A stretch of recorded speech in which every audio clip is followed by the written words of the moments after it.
தேவ சயன ஏகாதசி என்றழைக்கப்படும் ஆஷாட ஏகாதசி.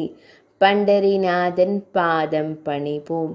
தேவசயன ஏகாதசி ஆனி மாத வளர்பிறையில் வரும் ஏகாதசி ஆகும். தேவர்களுடன் துயில் கொள்ள பகவான் விஷ்ணு செல்லும் நேரமாக இந்த ஏகாதசி வரும் நேரம் இருப்பதால் இந்த ஏகாதசிக்கு தேவ சயன ஏகாதசி என பெயர் வந்தது.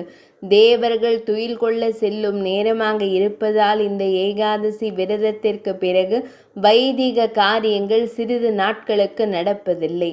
தேவர்கள் ஹோமத்தில் அளிக்கும் அன்னத்தை உண்ண வரமாட்டார்கள். இது அவர்கள் உறங்கும் வேளை என்று கூறப்படுகிறது. தேவசயன ஏகாதசிக்கு பத்ம ஏகாதசி என்றும் ஆஷாட ஏகாதசி என்றும் பெயருண்டு. மகாராஷ்டிர மாநிலத்தில் இதை ஆஷாட ஏகாதசி என அழைத்து இந்த நாளில் பண்டரிபுரம் சென்று விட்டலனை வழிபடுகிறார்கள். மற்ற வட இந்திய மாநிலங்களில் இன்றைய தினம் கோதாவரி நதியில் நீராடி காலாராமர் கோவில் சென்று வழிபடுகிறார்கள். சயனி ஏகாதசி கதையை பகவான் ஸ்ரீகிருஷ்ணர் தர்மபுத்திரருக்கு எடுத்து கூறும்போது அதனை நாரதருக்கு பிரம்மா எடுத்து கூறியதாக கூறினார். பிரம்மா கூறிய கதையாவது, முன்னொரு காலத்தில் மாந்தாதா என்னும் அரசர் செம்மையாக ஆட்சி பரிபாலனம் செய்து வந்தார். அவரின் அரசாட்சியில் குடிமக்கள் குறையில்லா வாழ்வு வாழ்ந்தார்கள். அரசரும் முறை தவறாத ஆட்சி மேற்கொண்டார். ஒரு முறை வறட்சியும் பஞ்சமும் 3 வருடங்களுக்கு தொடர்ந்து இருந்து குடிமக்களை வாட்டி வதைத்தன. மக்கள் வழி தெரியாது மன்னனிடம் முறையிட்டனர். மன்னனும் காரணம் அறியாது கலங்கினார். அவருக்கு தெரிந்தவரை அவர் ஒரு தவறும் இழைக்கவில்லை. தனது சேனைகளையும் பரிவாரங்களையும் கூட்டிக் கொண்டு காடு காடாக சென்று சாதுக்களை தரிசித்தார். எங்காவது ஒரு வழி கிடைக்குமா என தேடினார். இவ்வாறு பிரயாணம் செய்த நேரத்தில் ஆங்கிரச முனிவரை மன்னன் தரிசித்தார். அவரிடம் தனது கஷ்டத்தை அவர் எடுத்து கூறிய போது முனிவர் தனது தவ வலிமையால் கண்டறிந்து மன்னனின் ராஜ்யத்தில் பிராமணன் இல்லாத ஒருவன் வேள்வி யாகங்களில் ஈடுபட்டதன் பலனே இது என உரைத்தார். அவனை கொன்றுவிடும்படி மன்னனிடம் கூறினார். கொல்லும் அளவிற்கு இது பெரிய குற்றமில்லை என்பதால் மன்னன் அதனை மறுத்து வேறு உபாயம் கேட்டார். முனிவரும் சயன ஏகாதசி விரதத்தை கடைபிடிக்க கூறினார். பிரச்சனை தீரும் என்றார். நாடு திரும்பிய மன்னன் தன் பிரஜைகளையும் தேவ சயன ஏகாதசி விரதம் இருக்க கூறினான். விளைவாக நாட்டில் வறட்சியும் பஞ்சமும் நீங்கியது. சுபிக்ஷம் ஏற்பட்டது. சயன ஏகாதசி விரத பலன்கள்.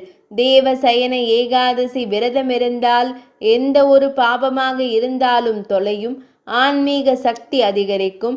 அதில் ஒரு முழுமை கிடைக்கும். நடுவில் இருக்கும் தடை கற்கள் நீங்கும்.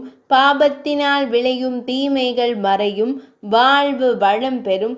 இப்படியாக கிருஷ்ண பரமாத்மா தர்மராஜருக்கு தேவ சயன ஏகாதசியை பற்றி எடுத்து இயம்பியதாக பவிஷ்யோத்தர புராணத்தில் கூறப்பட்டுள்ளது.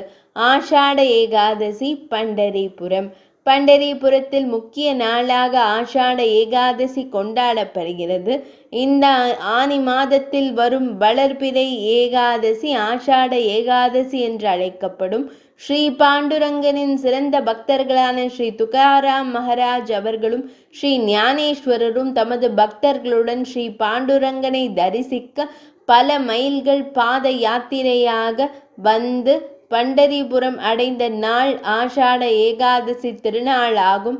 ஒவ்வொரு ஆண்டும் இந்த சமயத்தில் மராட்டிய மாநிலம் தேஹு என்னும் இடத்திலிருந்து ஸ்ரீ துகாராம் மகாராஜ் அவர்களின் பாதுகைகளை தாங்கிய பல்லக்கு ஏராளமான பக்தர்களுடன் பண்டரிபுரம் நோக்கி வருகிறது. பக்தர்கள் பாத யாத்திரையாக துகாராம் மகாராஜுடனேயே பாடிக்கொண்டு வருவதாக பாவித்து பாண்டுரங்கன் மேல் பல பாடல்களை பாடிக்கொண்டு இவற்றை அபங்கங்கள் என்று மராட்டி மொழியில் கூறுவார்கள். அந்த பல்லக்கை தொடர்ந்து வருகிறார்கள். இதுபோலவே மராட்டிய மாநிலம் ஆலந்தி என்னும் இடத்திலிருந்து ஸ்ரீ ஞானேஸ்வரரின் பாதுகைகளை தாங்கிய பல்லக்கு பக்தர்களுடன் புறப்படுகிறது. இவை சரியாக ஆஷாட ஏகாதசி அன்று பண்டரிபுரம் சென்று சேரும் வகையில் பல நாட்களுக்கு முன்பாகவே புறப்பட்டு வருகிறது. ஆங்காங்கே பல ஊர்களிலிருந்தும் மக்கள் வழியில் சேர்ந்து கொள்ள பக்தர்கள் வெள்ளம் ஆஷாட ஏகாதசி அன்று பாண்டுரங்கனின் பாடல்களை பக்தி பரவசத்துடன் பாடிக்கொண்டு பண்டரிபுரத்தில் பிரவேசிக்கிறது. இப்புராண நிகழ்வினை கேட்பவரின் பாவங்கள் அனைத்தும் அழிவதோடு அல்லாமல் ஆன்மீக பாதையில் ஏற்படும் தடைகளையும் நீக்கி உயர்வான நிலையை அடையச் செய்யும். தேவசயனி ஏகாதசிக்கு மகா ஏகாதசி, பத்ம ஏகாதசி, தேவபோதி ஏகாதசி என்றும் பல பெயர்கள் உள்ளன.